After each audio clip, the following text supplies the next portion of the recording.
Hello students, आज हम circles chapter class 9 का बहुत ही इंपॉर्टेंट चैप्टर है। उस सर्कल चैप्टर के अंदर हम एक थ्योरम को सीखेंगे, जिस थ्योरम के अकॉर्डिंग अगर हमारे पास एक सर्कल है और उस सर्कल जो हम सर्कल की बात करते हैं, कंप्लीट एक सर्कल की बात करते हैं, उस सर्कल के अंदर अगर कोई एक आर्क, ये जैसे इसका सेंटर है और एक आर्क है ए बी, ये आर्क का क्या नाम है? A B. इस आर्क में सेंटर के साथ जो एंगल बनाया है वो एंगल है ए ओ बी। क्या नाम है इस एंगल का? ए ओ बी। ये जो एंगल इस आर्क ने बनाया है वो सेंटर पर बनाया है। अब यही आर्क एक एंगल सर्कल की बाउंड्री पर भी बनाती है। जैसे फॉर एग्जांपल ये angle A D B, angle A D B, दोनों ही एंगल्स इसी आर्क ने बनाए हैं। किसने बनाया है? ए बी आर्क ने। ये एंगल भी किसने बनाया है? ए बी आर्क ने। ये एंगल सेंटर पर बनाया है और ये एंगल सर्कल के ऊपर बनाया, ऑन द सर्कल। ठीक है, सर्कल के ऊपर, ऑन द सर्कल। अब हम बात करेंगे थ्योरम के अकॉर्डिंग, हमें यह प्रूव करना होता है कि ये जो सेंटर पर बना हुआ एंगल है वो डबल होता है इस रिमेनिंग पार्ट पर बने हुए एंगल से। हमें मतलब प्रूव क्या करना है कि angle A O B is double of A D B, या हम इसके बदले ये भी कह सकते हैं एंगल ए डी बी जो है that is half of angle A O B. इसे हम प्रूव करके दिखाएंगे। क्लियर है? यानी कि central angle is double for the remaining part of the circle. यहां पर बना हुआ एंगल दुगना होता है रिमेनिंग पार्ट ऑफ बने हुए एंगल से। यस स्टूडेंट्स, अब हम इस थ्योरम को प्रूव करते हैं। थ्योरम के अकॉर्डिंग सेंटर पर बना हुआ एंगल डबल होता है रिमेनिंग पार्ट पर बने हुए एंगल से, यानी कि एंगल ए ओ बी जो है that is equal to double of angle A D B. कैसे प्रूव करना है? इसके लिए कंस्ट्रक्शन करना हमें पहले। यहां से हम डी से ओ को ज्वाइन करेंगे और उसे आगे प्रोड्यूस करेंगे पी पॉइंट तक।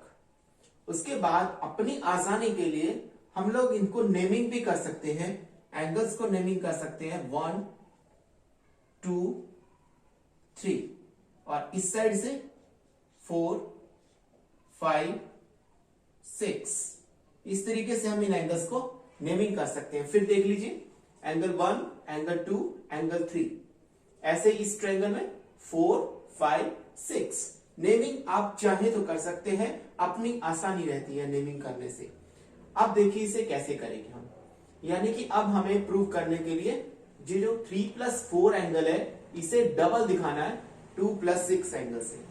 कैसे पॉसिबल होगा उसे हम ध्यान से देखेंगे। अभी हम बात करते हैं सॉल्यूशन में सबसे पहले ट्रायंगल एओडी की, मींस इस ट्रायंगल की बात करते हैं। इस ट्रायंगल एओडी में ओ से लेकर ए तक देखें आप रेडियस है, ऐसे ही ओ से लेकर डी तक अगर आप ध्यान से देखें दैट इज आल्सो रेडियस, वो भी रेडियस है। यानी कि ये दोनों साइड्स इक्वल है क्योंकि रेडियस सभी बराबर होते हैं। तो इसके अकॉर्डिंग हम कह सकते हैं angle 1 is equal to angle 2। Why? Because O A is equal to O D. Reason? Same radius, दोनों रेडियस है, इसीलिए वो दोनों एंगल्स बराबर है। अब उसके बाद एंगल 1 और 2 तो हमने कर लिए बराबर, ठीक है, और इसका और रीजन डाल सकते हैं angles opposite to equal sides are equal. Equal sides के सामने बने हुए एंगल्स भी इक्वल होते हैं।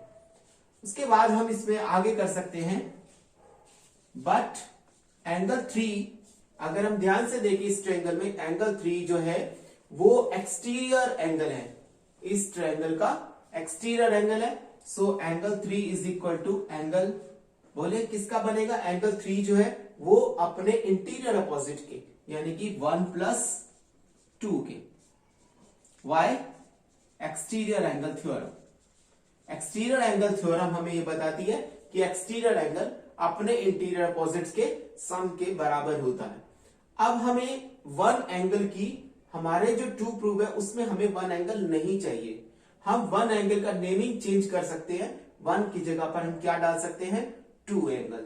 तो अभी हमें यहां क्या करना है, वन की जगह पर नेमिंग चेंज कर देना है टू। तो इसके अकॉर्डिंग एंगल 3 हम लिख सकते हैं डबल ऑफ 2 और इसे इक्वेशन नंबर 1 दे देंगे। एंगल 3 हमने प्रूव कर दिया है डबल ऑफ 2। सिमिलरली स्टूडेंट्स ध्यान से देखिए, हमें पूरा दोबारा प्रूव करने की जरूरत नहीं है। सिमिलरली इसी प्रकार से एंगल 4 अगर इस ट्रायंगल के अंदर हम देखते हैं, similarly in triangle BOD angle 4B जो है वो डबल ऑफ 6 के बराबर हो सकता है। एंगल 4 बिल्कुल ठीक ऐसे ही इस ट्रायंगल के अंदर भी ये रेडियस बराबर है, 5 और 6 बराबर होंगे और उसी तरह हम एक्सटीरियर थ्योरम लगा सकते हैं और एंगल 4 को प्रूव कर सकते हैं डबल ऑफ 6, जैसे एंगल 3 डबल ऑफ 2 था। उसके बाद अब इन दोनों इक्वेशंस को अगर हम ध्यान से देखते हैं, फ्रॉम 1 and 2 वी गेट, हमें क्या मिलता है, दोनों को अगर हम ध्यान से देखते हैं और इनको हम ऐड कर देते हैं, हमें क्या करना अब इन दोनों को, बाय एडिंग। क्या लिखेंगे हम यहां पर, by adding 1 and 2। Angle 3+4 left hand side में, लेफ्ट हैंड साइड 3+4 और राइट हैंड साइड में देखेंगे double of angle 2 plus double of angle 6।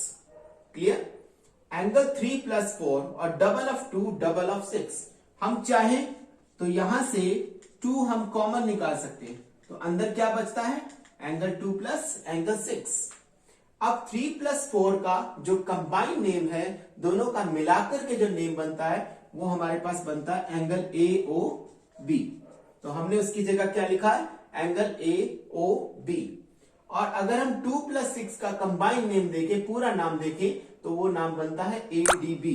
तो इसकी जगह हमने लिख दिया है एंगल ADB। और अगर हम ध्यान से देखें तो हमने प्रूव कर दिया है angle AOB is equal to double of ADB। ऐसा ही हमें प्रूव करना था और हमने इसको प्रूव कर दिया कि एंगल AOB जो है वो डबल होता है एंगल ADB के। यानी कि हमने क्या प्रूव किया, सेंटर पर बना हुआ एंगल अगर वो सेम आर्क ने बनाया है तब सेंटर पर बना हुआ एंगल डबल होता है मेजरमेंट में रिमेनिंग पार्ट ऑफ बने हुए एंगल से, अगर वो सेम आर्क ने बनाया हो तब ऐसा हम प्रूव कर सकते हैं। Clear. Next students, angle in a semi circle is a right angle. इसको हमें प्रूव करना है कि सेमी सर्कल में बना हुआ हर एक एंगल जो है वो राइट एंगल होता है।